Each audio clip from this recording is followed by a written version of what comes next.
Halo teman-teman, Namo Buddhaya. Masih bersama Ibu Ayu. Hari ini kita akan belajar mengenai 4 kebenaran mulia atau Cattari Arya Sacani. Teman-teman tahu tidak bahwa 4 kebenaran mulia ini adalah ajaran Buddha yang pertama kali disampaikan kepada 5 pertapa yang dikenal dengan Dhammacakkappavattana Sutta yang bertempat di Taman Rusa Isipatana, Kota Benares. Apa saja ya 4 kebenaran mulia itu? Apakah teman-teman sudah tahu? Yang pertama adalah kebenaran mulia tentang duka, atau dalam bahasa Pali bisa disebut dengan duka Arya Saca. Nah, teman-teman tahu nggak apa itu duka? Ya, duka artinya adalah ketidakpuasan, atau biasa orang-orang mengartikan duka adalah penderitaan. Nah, teman-teman, terdapat banyak sekali jenis duka. Namun secara umum ada 2 jenis duka, yaitu duka jasmani atau fisik dan satunya lagi adalah duka batin. Oke, sekarang teman-teman perhatikan gambar berikut ini. Di situ ada gambar orang yang sakit demam, ada yang luka, ada yang sakit gigi. Nah, kalau sakit jasmani yang seperti di gambar berarti itu termasuk duka jasmani atau fisik. Nah, sedangkan pada gambar di bawahnya ada anak yang kecewa dan sedih. Nah, kalau kecewa dan sedih itu kan yang merasakan bukan badan kita, tetapi batin kita. Oleh karena itu merupakan contoh dari duka batin. Apa saja contoh duka yang lainnya? Nah, pastikan teman-teman ataupun semua orang tidak lepas dari sakit, sedih, kecewa, tua, dan mati. Nah, semua hal tersebut kan termasuk dalam penderitaan. Semua orang bisa merasakan itu semua. Nah, di antara teman-teman, apakah ada yang tidak pernah sedih? Tentu tidak, bukan? Nah, semuanya itu menandakan bahwa duka adalah nyata dan ada bersama kita. Nah, oleh karena itu, coba teman-teman tulis atau sebutkan jenis duka lain yang pernah teman-teman alami sendiri. Selanjutnya adalah kebenaran mulia tentang sebab duka.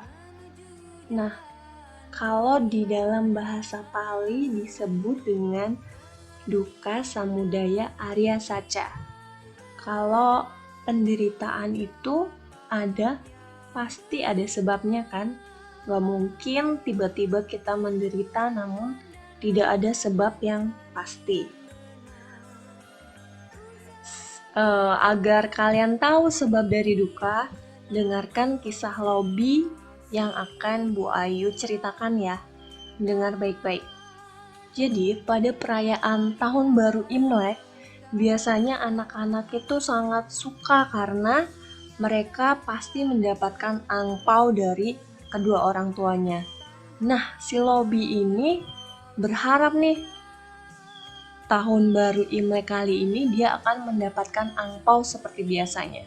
Karena pada tahun baru biasanya Lobi ini mendapatkan banyak uang dari orang tuanya.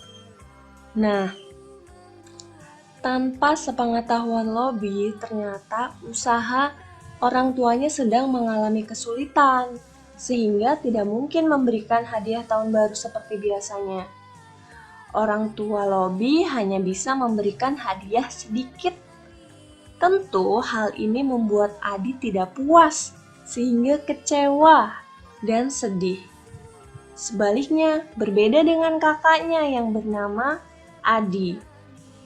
Dia tidak berharap kalau akan mendapatkan ini dan itu dari kedua orang tuanya. Sehingga Adi pun tidak merasa kecewa dan sedih ketika orang tuanya tidak mampu memberikan hadiah yang besar. Oke, dari kisah Lobi itu, jadi sebab duka apa ya kira-kira? Ya, sebab duka sesungguhnya karena Lobi itu bukan sedih dan kecewa karena kecil uang yang diberikan kedua orang tuanya, tetapi karena Lobi mempunyai keinginan mendapatkan hadiah yang lebih besar dan keinginan itu tidak terpenuhi. Nah, coba kalau misalnya Lobi tidak berharap, terus orang tuanya hanya mampu memberikan hadiah yang kecil, pasti Lobi tidak akan sedih dan kecewa. Benar? Nah, kalau kalian tadi sudah menyebutkan contoh-contoh dari duka, sekarang coba deh kalian analisis kira-kira apa ya penyebabnya.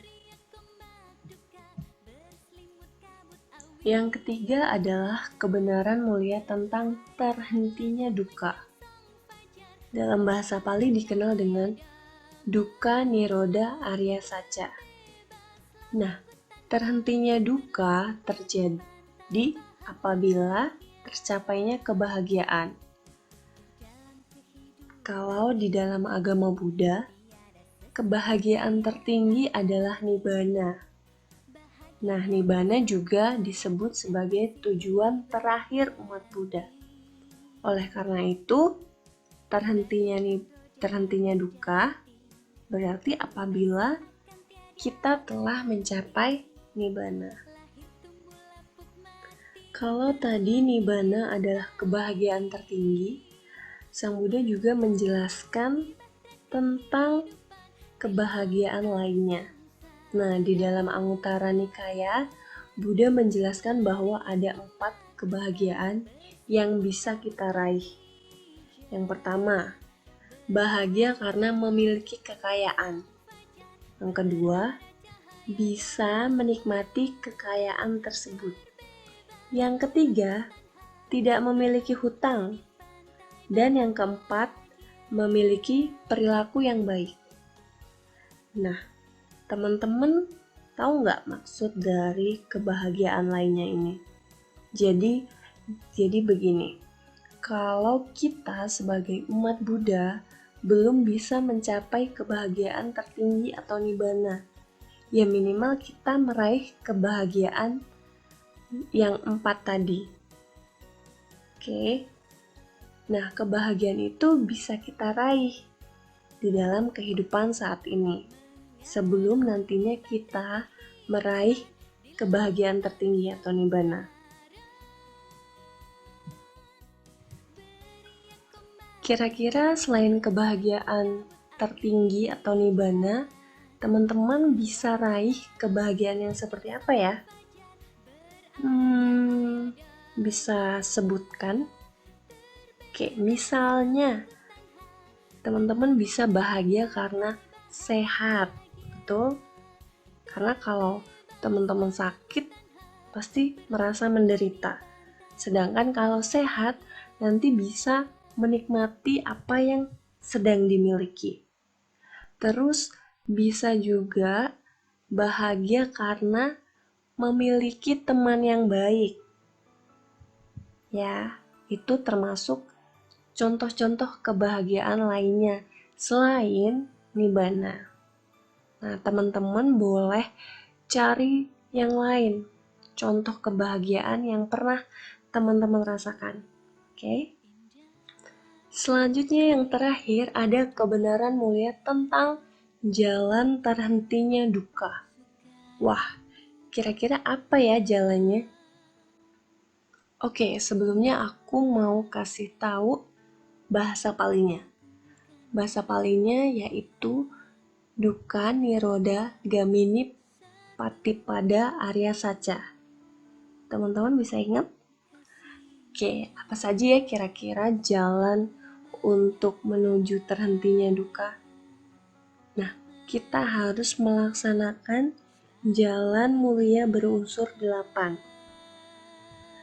Nah, yang biasanya dikelompokkan sebagai sila, samadhi, dan panya. Jadi itu teman-teman kita harus melatih jalan mulia berunsur 8 ini setiap harinya, jadi supaya kehidupan kita lebih baik dan nantinya kita bisa merealisasi nibbana. Seperti itu. Nah, untuk di kehidupan sehari-hari kita juga bisa terapkan jalan mulia berunsur 8 ini. Nah, contohnya nih, perbuatan benar.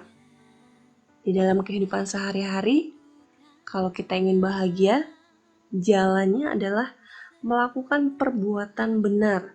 Berarti kita harus melaksanakan sila dan pancadharma. Betul? Nah, kalau kita perbuatannya tidak benar, akibatnya apa? Menderita. Betul.